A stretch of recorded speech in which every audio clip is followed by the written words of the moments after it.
Hello, happy Friday, y'all. DMX has passed away. I can only imagine the things that were going on in the family's mind when they made the conscious decision to take him off of life support. Let me just say this. While I do have reverence for the dead, a lot of times you cannot pray enough to make a person change their will. Now, hey Joyce, now hey Ashton, now when it come down to him and his habit, this is nothing new. He's been on drugs. And I know I can,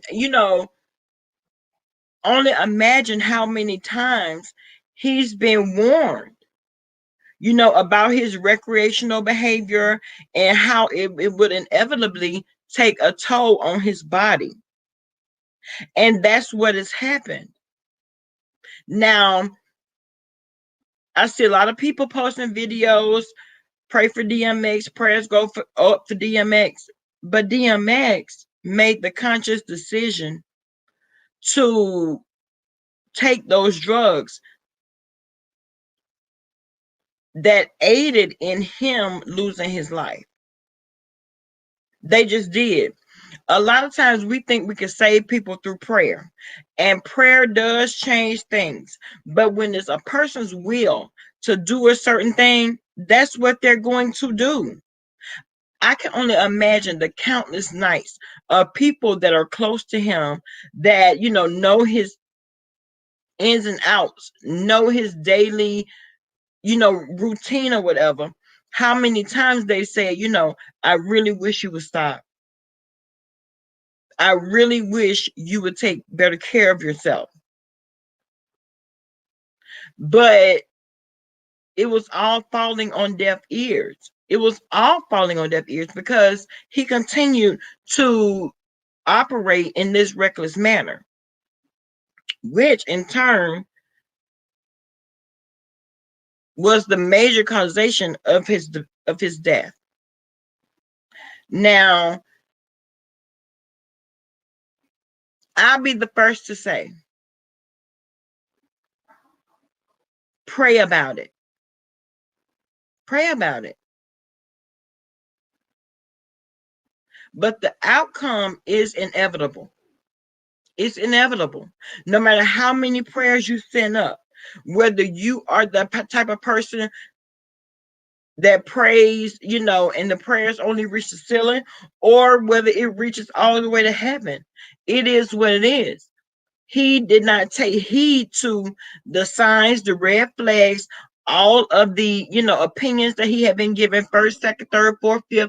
It didn't matter because he was hell bent on doing what he wanted to do. And that is remain high. Now, while I mourn his death, you also have to be real about the situation. You have to be. You have to play devil's advocate when it comes down to it.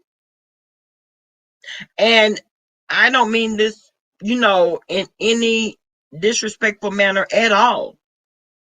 Because I know personally firsthand that prayer will change things. But I also know, just like I said, you can't pray against someone's will. If it's his will to get high, trust and believe me, that's what he's going to do. And that's what he did.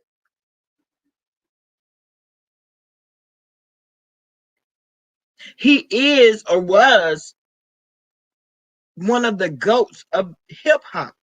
He really was. What they really want, huh? Somebody let me know. Somebody said they was looking for me. Here I go. It is what it is. So while I understand the situation, I also have to be mindful of, that single person's actions. That's what you have to take into account. I know once I heard that he was on life support and he had been deemed brain dead, it was only a matter of time. And it was only a matter of the family saying, you know what, let's just go ahead on and unplug him. Because keep in mind, that bill is running up. Who's going to be responsible for that? Now, because one thing about it, they cannot send the bill to the cemetery, okay? I miss YouTube streets. Exactly. You know, the news of his passing, we've been there before. Michael Jackson, Prince, Whitney Houston. We've been here before. We've been in this very same headspace before. And I will say this. Oh, you listen to the songs on Amazon? Okay. One thing about it, he knew how to get a party crunk. He knew how to get a party. I mean, headbuster music. That was him. And while we can celebrate his legacy, we also know now that he's in a better place, regardless of wherever he is. He is in a better place. He doesn't have to worry about struggling with his habit. He doesn't have to worry about the ridicule of people coming after him because, he was once on top. He started from the bottom, made it to the top, and then right back to the bottom. Really? Really? What is it that makes people with money turn to drugs and alcohol? I have no idea. I guess the whole dealing with the media part of it, dealing with always being in the limelight, sometimes people just choose to turn towards, emotional inhibitors to help them cope with what it really is. If I had to say and I had to put myself in his shoes, it was one big party. It was one big party. We getting it in until his heart said, you know what, nigga? I done told you. I done told you that I cannot handle all of this activity. So what I'm gonna do is I'm just gonna stop beating. Oh, the heart said that. I'm just gonna stop beating. Right, Joyce? They will be magnified. And people don't understand that. They seem, that completely goes over a lot of people's heads. Money will not secure your happiness. It just does not. It will, however, change maybe your zip code. It will, however, change your tax bracket, but it will not change the person that you are on the inside. It can't change how you feel about you, no matter how much money you got. It cannot be bought. A peace of mind cannot be bought. While we all hope and wish and pray for it, there's not a price tag attached to it. So while we're mourning his death and his passing or whatever, keep in mind, you have to be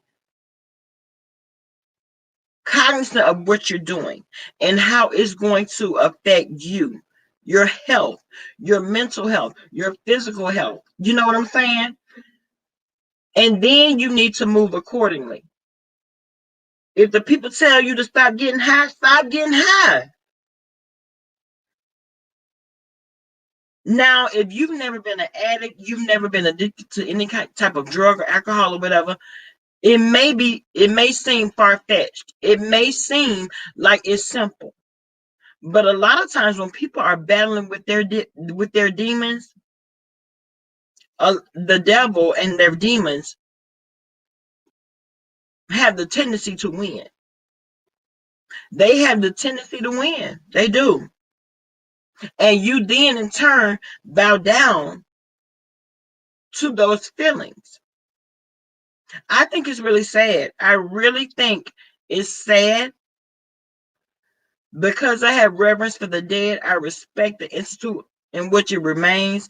But at the end of the day, you can't pray against someone's will. You cannot. We can always pray for your well being, your mental health, your physical health. But if you continue to, you know, function in this unhealthy environment, at some point you got to know that you will have to pay the piper. You have to know that. It is what it is.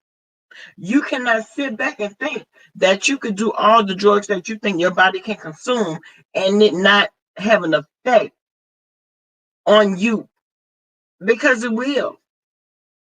Once those organs start shutting down, baby, see, like, to me, that would have been a wake-up call. If the doctor's telling you, listen, you're not going to live much longer if you keep doing what you're doing. You should take heed to that, because he's not telling you that for his well-being. He's telling you that for your well-being. Nobody is trying to stop you from having fun. Nobody's trying to stop you, from doing what you like to do. But at some point, you need to put a pause on it. You need to put a pause on it, because it will, as we have seen, it will inevitably have an effect on your body, and your body will shut down completely. Completely. And it'll be like, listen, I told you, quit playing with me. I told you to quit playing with me. But because you're so hard-headed and you don't want to listen, let me go on strike right now. I'll be damned if I'm going to continue to pump blood through your body and you mistreating me. Oh, no. Mm-mm. So, I hate that it happened the way that it did. I hate that. I do. But while you're on this side of the dirt, you need to make better choices. You really do. Because once you're on the other side, babe, there's nothing that will save you, because you're already gone. You already in the ground. So my heart goes out to the family. I know that they're probably sitting reminiscing and saying, well, damn, I told him to stop. I told him to take better care of himself.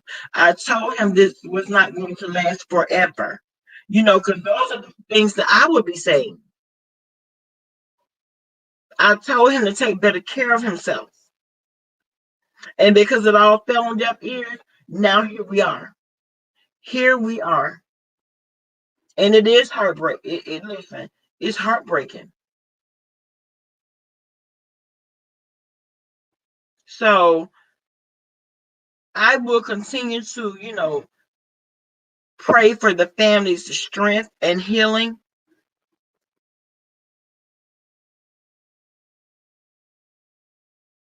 Because they're the ones that are suffering the most in this moment.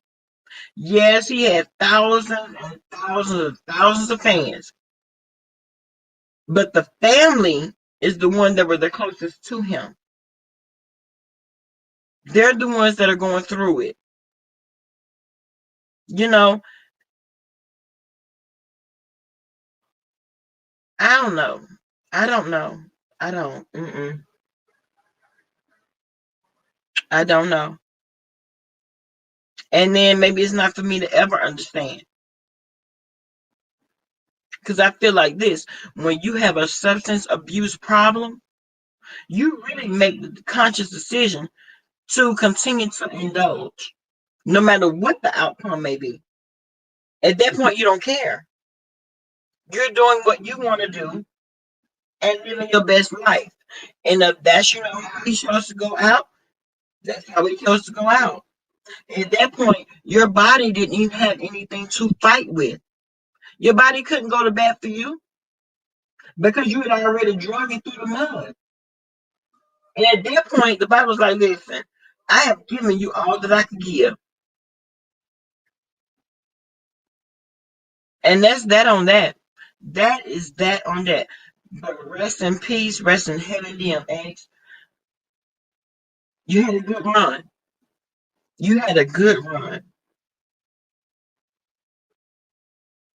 You put a stamp in the hip hop community. You did.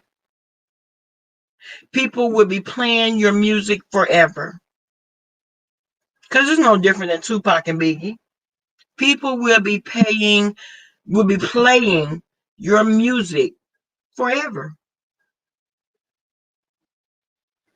I really feel bad for people with battles with drugs because misuse because they sometimes can't fight back. Exactly. Baby, they have already taken their body through the ringer. And the body is there, listen, I don't have anything left to fight with. I don't. You done burned your bridge with me. So, like I said, my heart goes out to the family. My thoughts and prayers are with them, praying for their, healing and their understanding. And that's that on that. Yeah, I just came on here to say that, pay a little bit of respect for him. I will be back tonight. We're going to kick it for a minute. Y'all, please join the broadcast. I would really appreciate it. And on that note, I'll holler.